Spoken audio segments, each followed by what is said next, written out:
মুন্সিগঞ্জ জেলার শ্রীনগর উপজেলার বাঘরা ইউপির হযরত কদম আলী মস্তান রহমাতুল্লাহ আলাইহির ৮০তম বাৎসরিক ওরস মোবারক উদযাপন। শ্রীনগর উপজেলা থেকে আমাদের প্রতিনিধি শেখ রবিউল আলম লিটনের ভিডিও চিত্র নিয়ে বিস্তারিত।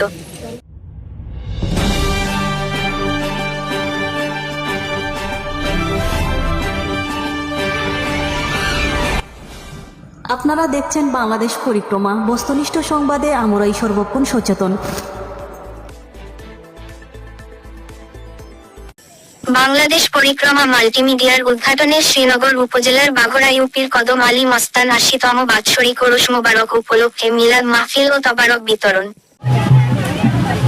বিসমিল্লাহির রহমানির রহিম। আসসালামু আলাইকুম ওয়া রাহমাতুল্লাহি ওয়া বারাকাতুহু। ওনার সাথে আমার বাবা হযরত জলিল দাওয়ারের সাথে আজ থেকে ৮৬-৮৭ বছর আগে দেখা হয়। উনি আমার বাবাকে কিছু কথা বলতে থাকেন, যে কথাগুলো আমার বাবার মনে জাগতে থাকে। আমার বাবা ওনার প্রতি আকর্ষিত হয়ে যায়। দয়াল বাবা কদম শাহ রহমতুল্লাহ আলাইহির জীবদ্দর্শে বাগড়াতে অনেক রকম বহুভাবে ওনার কেরামতি আছে। উর্স মোবারকে সভাপতি হিসেবে ছিলেন তাজুল ইসলাম বাদশা।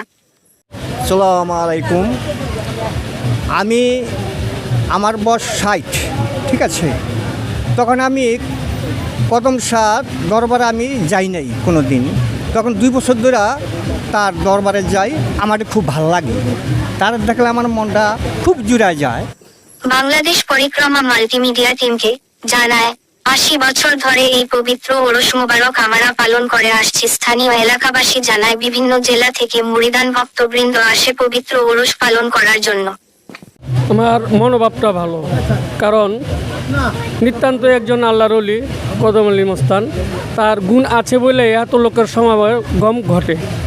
তার জি আসসালামু আলাইকুম ভাইজান। ঘটনা হয়েছে কি, আমি তো এই মহল্লার মানুষ, এই এলাকার মানুষ।